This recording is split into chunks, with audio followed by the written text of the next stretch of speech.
Hola y bienvenidos a todos.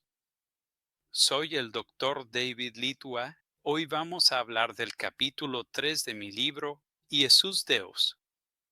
Para quienes estén interesados, ya tenemos videos de la introducción, el capítulo 1 y el capítulo 2.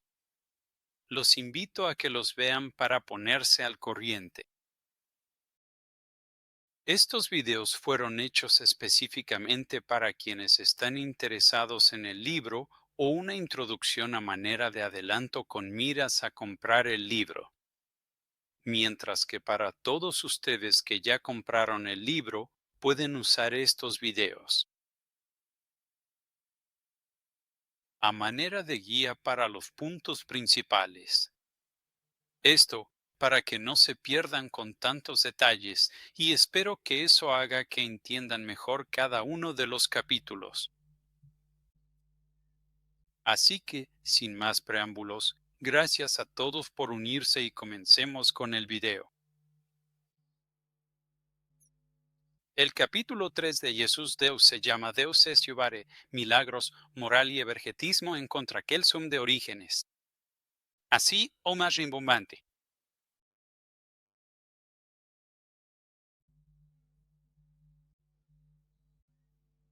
Deus est Iuvare significa ser Dios es ayudar, el que ayuda. Ser Dios es ayudar. Esta es una frase de Plinio el Viejo cuando definía a Dios.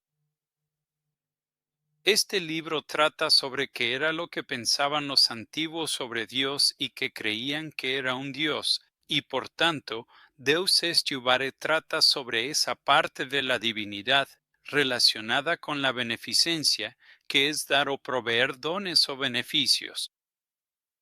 Y como veremos, cosas tales como sanar, enseñar, mejorar moralmente y también cosas muy básicas como hacerle daño a tu enemigo. Podemos decir que evergetismo es sinónimo de beneficio. Esta palabra viene del griego ev, que significa algo bueno, y ergo, trabajar. Es realizar una buena obra. El libro contra Kelsum o contra Celso es un texto escrito alrededor del 250 contra Celso que estuvo activo en los 170 en Alejandría. Para quienes quieran profundizar en el tema, tengo un video sobre Celso en mi Patreon. Solo quiero recordarles a todos la tesis del libro. Los primeros cristianos divinizaron a Jesús en su literatura, por la misma razón que otros pueblos antiguos del Mediterráneo divinizaron a sus héroes, gobernantes y benefactores.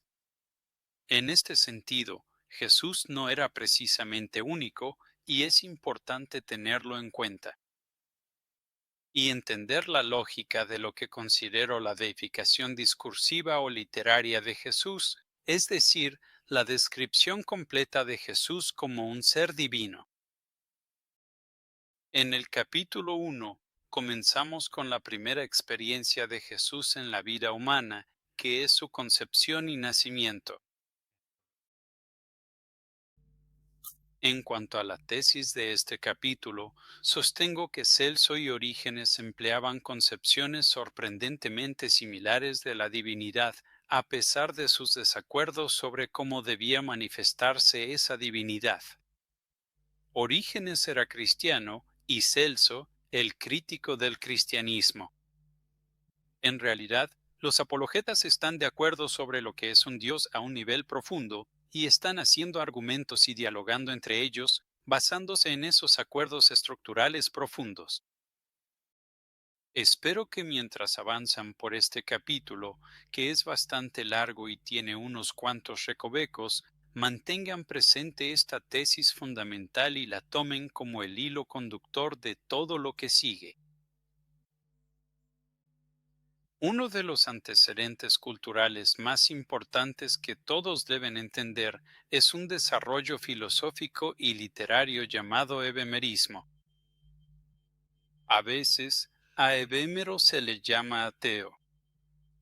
En esencia, Evémero es un personaje literario que escribió algo parecido a una novela. Incluso, hasta podríamos llamarla algo así como una novela fantástica, pero la escribió como ficción histórica. En esta novela, retrató a las antiguas deidades como si fueran personas, y específicamente, personas que habían realizado obras maravillosas para la humanidad. Divinos, benefactores, benefactores humanos que en reconocimiento a sus obras divinas, a sus maravillosos beneficios, después de su muerte fueron deificados. Así es como Evémero presentó el origen de todos los dioses adorados en el Mediterráneo. Zeus, por ejemplo, en realidad era un antiguo rey que iba por el mundo haciendo el bien. Y así también eran Heracles, Apolo, Hermes y toda la familia de Zeus era una familia real, pudiente que, por sus increíbles buenas acciones y ayuda a los humanos, fueron deificados después de su muerte. Entonces, esta familia llegó a ser conocida como los Olímpicos. En realidad no podría ser ateísmo exactamente. No está diciendo que los dioses no existen, sino que los dioses que se adoran actualmente primero fueron personas en tiempos muy antiguos. Pero el punto principal que quiero resaltar sobre Vémero es que él está de acuerdo y promueve esta idea en su cultura, que es la beneficencia divina lo que hace que la gente reconozca tu divinidad. Por tanto, este principio no solo funcionó en el pasado, sino que también funciona actualmente. Por ejemplo, en el pasado, Dionisio le dio a los humanos la vid, la viticultura, el consumo de vino, etc. Esta fue una enorme aportación. Deméter les dio a los humanos la agricultura, los cereales y el pan, y les enseñó cómo ganarse la vida trabajando la tierra. Esta fue una enorme aportación. Y ambas figuras fueron deificadas después de su muerte por el increíble beneficio que aportaron. Bueno, en cierta forma, no es diferente a lo que pasó con Augusto, quien fue considerado un dios, tanto en vida como después de su muerte, por los increíbles beneficios que produjo. En su caso, los beneficios eran cosas como estabilidad, estabilidad política. Si tu ciudad sufría un terremoto, el emperador romano tenía los fondos para reconstruir tu ciudad. Y se colocaban inscripciones y estatuas en honor a Augusto. Al final de su vida, Augusto básicamente tenía una lista llamada Res Gestae de todos los beneficios que produjo para el mundo mediterráneo, el pueblo romano y más allá. Y obviamente estaba orgulloso de eso. Esa es una de las razones por las que Augusto fue deificado tan rápida y oficialmente por el Senado romano después de su muerte. Aunque, para la mayoría de los helenos y pueblos helenizados, ya era considerado un dios en vida. Simplemente se refieren al principio de la beneficencia. Eso es todo. No es porque sea inmortal. Vamos, su cuerpo obviamente muere. No es porque sea literalmente sobrehumano, como Superman. No es que pueda volar, o que lance rayos láser por sus ojos. Más que nada, tiene que ver con su beneficencia. Y eso fue suficiente para elevarlo a la categoría de deidad ante los ojos de al menos algunos de los pueblos mediterráneos. Ya sé que muchos en el siglo XX eran escépticos de que los humanos pudieran creer que este dictador era un dios, pero yo sí creo firmemente y estoy convencido de que al menos algunas personas en el Mediterráneo antiguo en verdad lo creían, y lo creían porque este dios en la tierra hacía cosas buenas. Es en este nivel estructural donde los primeros cristianos empezaron a comparar a Jesús con otros dioses grecorromanos. Es decir, podemos ver ejemplos específicos como Dionisio dando vino y Jesús dando su sangre como vino, pero eso sigue siendo un poco superficial. De lo que estamos hablando es de este concepto general de ofrecer un beneficio increíble. Y entonces, al pensar en la deificación temprana de Jesús por los cristianos, ellos pensaban como los pueblos mediterráneos. En términos de su experiencia, recibieron algo muy concreto de Jesús, se beneficiaron de él. Pero esto todavía se ve hoy en día, cuando la gente habla de los enormes beneficios de la salvación, pero no es solo la salvación del infierno, sino también de sanación y sanación del cuerpo. Hoy en día, algunas personas piensan que Jesús les ayuda en sus finanzas o les da recompensas económicas. Coches del año, una casa nueva. Esto también es muy similar a cómo los antiguos trataban con sus dioses. Les pides beneficios a los dioses, y cuando recibes esos beneficios, le das el crédito al dios por esos beneficios. Y tu fe en el dios se refuerza por la recepción de esos beneficios que consideras que provienen del dios. Tomando este contexto en cuenta, tiene mucho sentido porque Celso, en los años 170, les llamaba la atención a los cristianos. Y muy concretamente y de forma muy directa y conmovedora les preguntaba, ¿qué beneficio divino realmente les da Jesús? Porque cuando Celso leyó los Evangelios, no parecía que Jesús otorgara ningún beneficio. Es decir, en particular, Celso tomó en cuenta los relatos de la crucifixión como una terrible humillación, con Jesús emitiendo un grito de muerte en la cruz, muriendo en agonía y debilidad. Celso no consideraba esto como la producción de beneficios.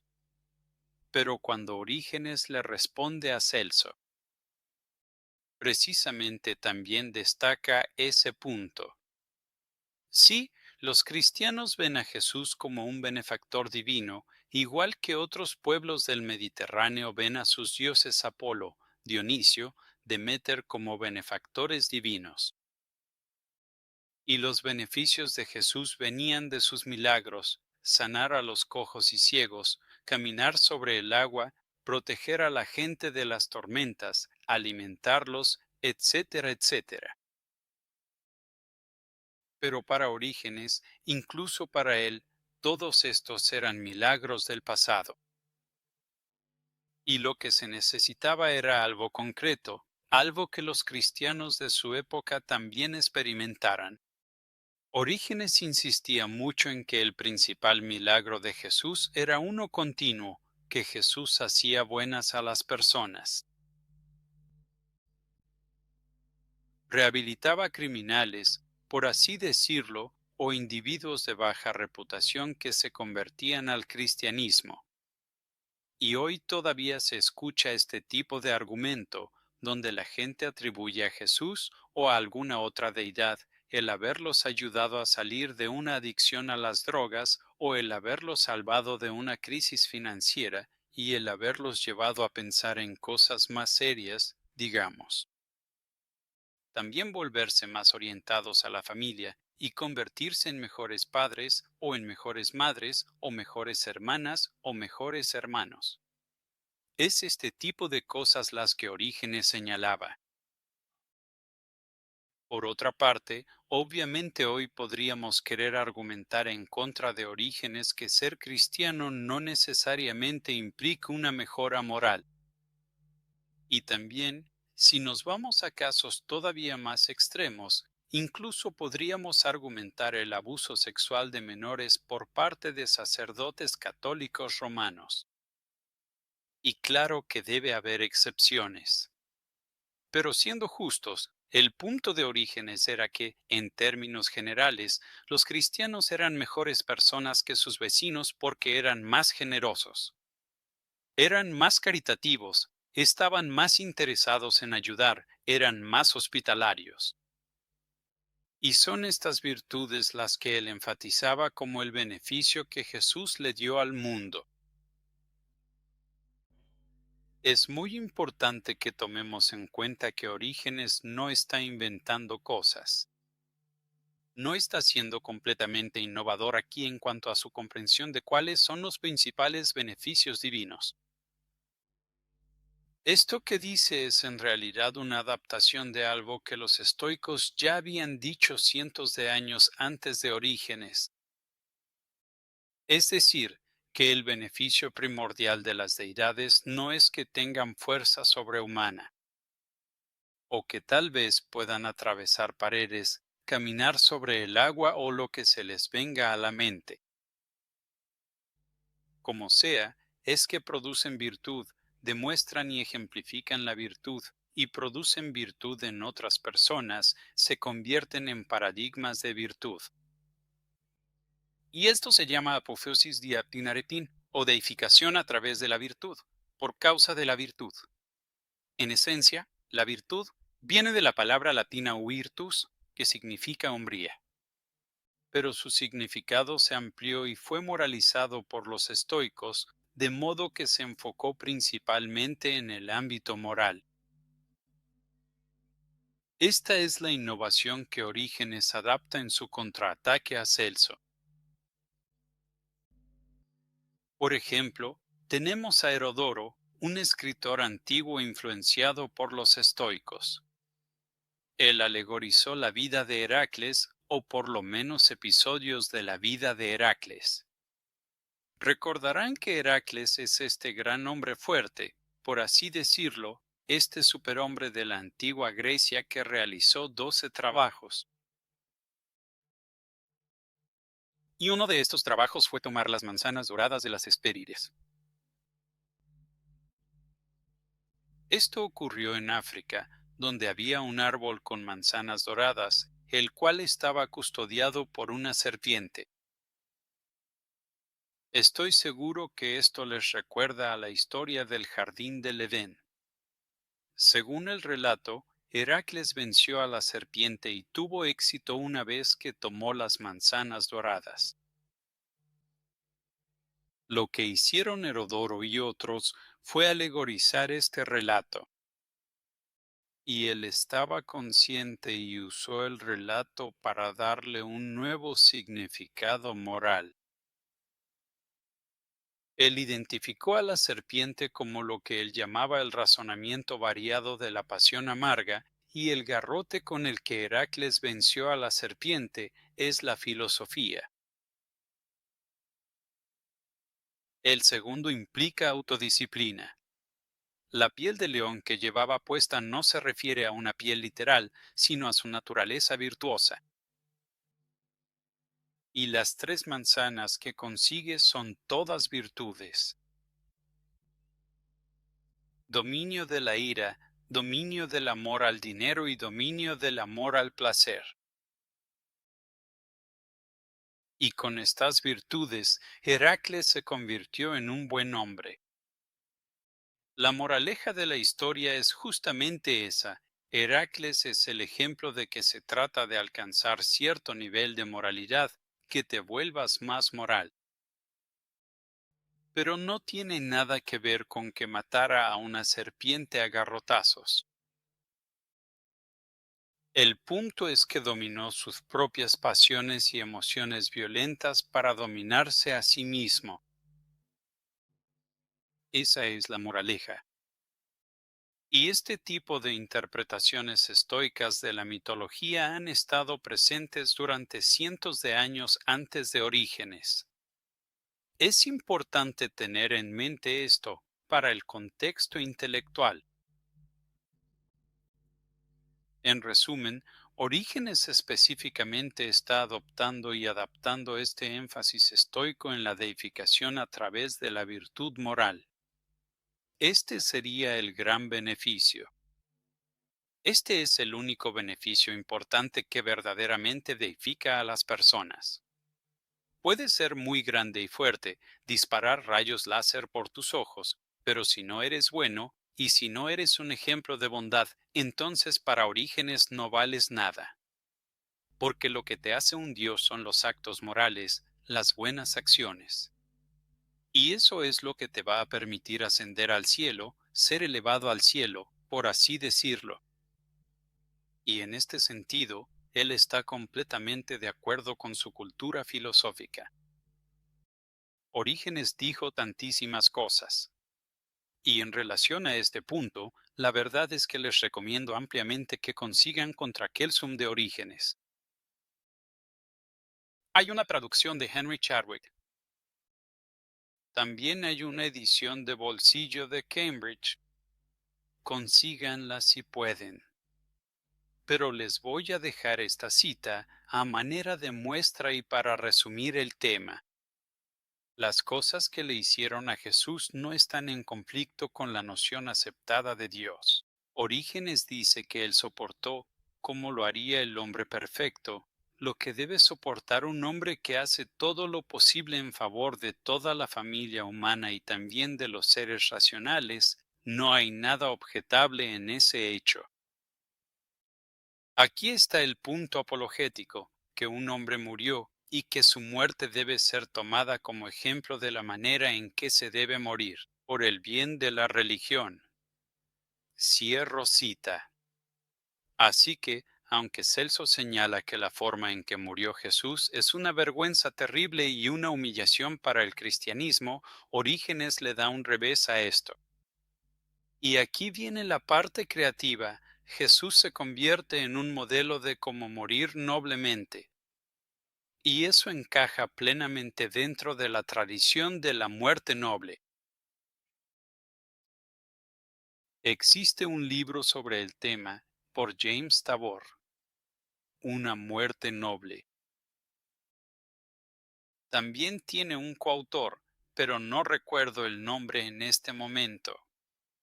Pero pueden conseguirlo porque es una lectura adicional.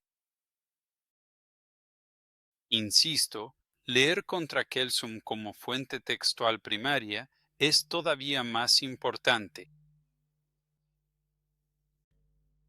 Sin embargo, es importante enfatizar que incluso donde Orígenes es innovador en su interpretación de lo que significó la muerte de Cristo, sigue sin ser algo completamente único, ¿verdad? Porque tanto los estoicos como otros que habían asimilado esta cultura filosófica, argumentaron que hombres como Heracles también servían de ejemplo de cómo morir noblemente. Después de todo, Heracles sabía que iba a morir y les pidió a las personas que construyeran una pira y lo quemaran vivo. Y así, sin quejarse y sin miedo, él mostró cómo morir como una persona virtuosa, como alguien que sabía que su momento había llegado y que iba muy pacientemente y de buena gana de vuelta a su padre. Nuevamente, esto es algo que Orígenes está adaptando para su héroe particular. De manera apologética, Orígenes intentará destruir la reputación moral de figuras como Esculapio, Heracles y Dionisio, y tiene mucha información para hacerlo. Pero es algo así como una maniobra muy ingeniosa para su propio bien. Porque tenemos que distinguir la tradición popular de la mitología grecorromana, donde los dioses hacen cosas amorales, y la interpretación filosófica de la mitología grecorromana, donde los dioses son modelos morales y ejemplos de cómo vivir moralmente. Y es así como Orígenes, de manera muy creativa, está adoptando la cultura filosófica. Y este énfasis de la cultura filosófica en la deificación a través de la virtud. También el uso de la mitología para demostrarlo. y básicamente está usando su propia mitología para decir que Jesús encaja aún mejor en ese paradigma. Y para desacreditar las opiniones de sus oponentes filosóficos, toma libremente de la tradición mitológica popular que no era alegorizada. Siempre hay que tener presente que es una maniobra ingeniosa, que por así decirlo, Orígenes le está sacando doble provecho al tratar de ganar una discusión, pero creo que el punto queda claro. Pero el punto es que tanto Orígenes como Celso están de acuerdo que la beneficencia, y específicamente el beneficio moral, el evergetismo moral, como yo lo llamo, es lo que legitima a los dioses en la antigüedad grecorromana. Y como Jesús encajaba en ese paradigma, o se le hizo encajar en él, que también entre los cristianos llegó a ser visto como una deidad grecorromana. Les agradezco mucho que vieran y escucharan esta presentación. Si les fue de utilidad, les agradecería que le dieran like y dejaran un comentario. Puedo responder preguntas a través de mi Patreon e invito a todos a que aporten. Hasta la próxima, cuídense.